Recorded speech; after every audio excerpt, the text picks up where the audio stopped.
Huge news in the Premier League this morning. No, I don't care about Mo Salah. It is the Eddie Howe's a poorly sausage.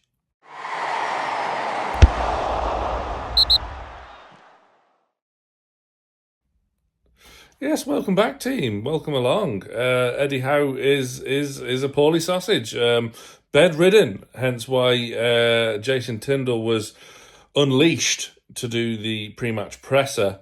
Quite a few bits to cover. Confirmation that Newcastle will be going to Singapore to face Arsenal in pre-season, obviously. I was going to say we will be there. I most definitely will not be there, but Lee will be, as per. That's not until July, though. A couple of interesting points ahead of the Man United game. Isak is trained, fully fit, happy days, lovely stuff. Tricky to manage, though, as this is a 3-game week. It's a 3-game week for pretty much all of our opponents as well. So no excuses. But it'll be interesting how we can manage Isak's fitness. It's abundantly clear Wilson's not fully wound up yet. Needs minutes as well. So 60, 70 minutes, you'd probably see Isak come off as we have done the last 2 games anyway. Gordon back on the grass, so you'll probably see him on the bench, I would have thought. I'd be amazed if Eddie Howe, who is expected to be on the bench on Sunday, I'd be amazed if there's any changes made to the starting 11. Very rarely does he change a winning team, and we've seen that since the cup final as well. Willock will be missing through the concussion protocols once again, so who will be on the bench remains to be seen. Probably 2 goalkeepers again, you would imagine. Not Vlachodimos, though. How has he slipped down to 4th choice? Poor Vlac. Anyway, big talking point this week was a story that Craig Hope published the other day in the Mail, that Matheus Cunha is one of the top targets for Newcastle this summer, and a possible activation of his 62 and change £1 million release clause will be met. Now, pros and cons. Very talented player, very, very versatile. I'm a fan of his ability. There's no doubting his ability. Versatility in that he can play on the wings, he can play as a 10, he can play as a striker, he could even possibly play as an 8. And having players like that are versatile in the attacking third are so crucial. And I think we probably are missing that versatility in the attacking third, because there's only really... I mean, you could deploy Isak on the left, but it's not ideal. You could deploy Murphy on the left. It's not ideal. Gordon and Barnes on the right doesn't really click that much. We've seen both have their moments from the right-hand side so far this season, but it's not been ideal consistently. So, having a player like him would really come into handy managing that league and European kind of campaign side by side, because, the progression continues. We now have to manage European football and the league campaign. Neither can suffer. We have to be competitive on all fronts, like we were back in the day when, European qualification was pretty much a given most seasons, especially under Sir Bobby and Kevin Keegan.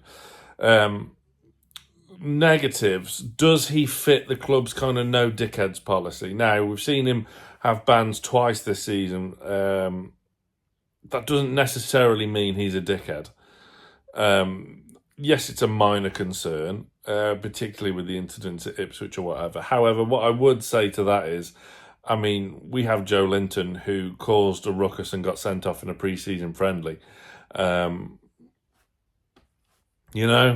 it doesn't mean you're necessarily a dickhead, but I can understand concerns about the character. Will having Bruno and Joe Linton alongside him in that squad help manage things? Yeah, potentially. It really could, and he could add to the squad in very much spectacular fashion. As I say, bundles of talent. Would he be my first choice? No.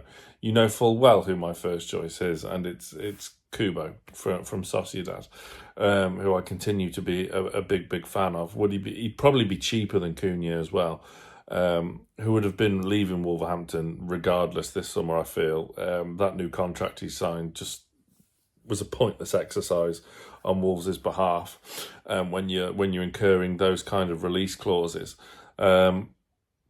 Alternative options again, Akalouche from Monaco has been looked at. And Burmo is the one that fans always name, and the name never really goes away. We saw him up close and personal, didn't we, the other week at St James's? Did all right, scored the penalty, but yeah, that will be almost certainly one of the key bigger spends of the summer window, you would think, along with centre half, goalkeeper, and a couple more additions in the squad. You would hope now that PSR for this summer at least isn't an issue. It'd be nice to actually get the checkbook out for a change. But yeah, lots to look forward to in the summer. However, huge week ahead. Massive. No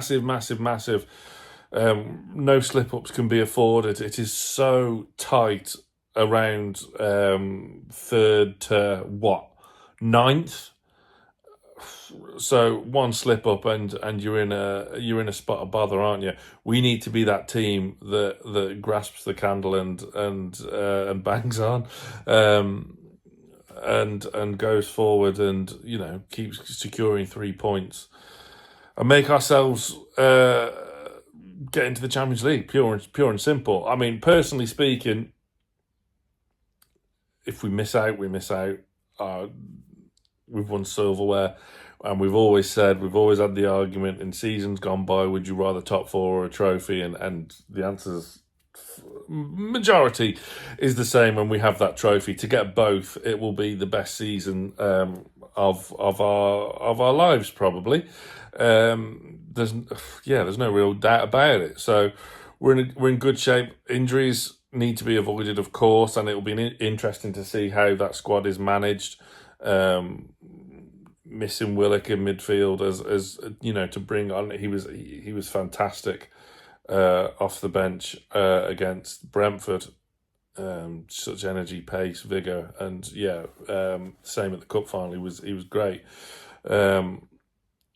So hopefully Gordon will be back to really stretch them. Man United, playing with their back three and obviously, if you saw the game in the Europa League last night against Lyon, who are a good team, they're not great. I like Thiago Almada a lot, but yeah, they're not world beaters. The two mistakes from Onana, will his place be put into question? I doubt it, but you never know. But they continue to play a back three, which our wingers should really be exploiting. As we saw at Old Trafford earlier in the season when me and Lee were there, the amount of times Hall got behind on the overlap. Livramento's in sensational form as well. So for him, on the creative side of things, we can see him whip a ball in with his left foot now, which is great to see. And obviously he has the option to kind of pull it back and whip one in on his right foot as well. Phenomenal form. Trippier, his delivery is spot on as always. Does he have the legs to get in behind on the overlap?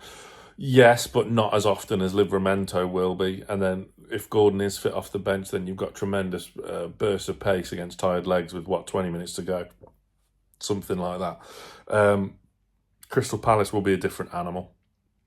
Always tend to finish the season strongly, and then Villa is kind of a cliche 6-pointer, really. But yeah, as Howe and Tyndall would say, one game at a time, and let's get the 3 points from Man United, fingers crossed. Let me know your kind of targets in the comments. What do you think of a potential deal for Matheus Cunha? Does he pass the dickhead test in your opinion? Are you worried about his attitude? But yeah, tremendous player, no doubt in his talent whatsoever. So it will be very interesting indeed. There's 2 summer windows this season for no reason.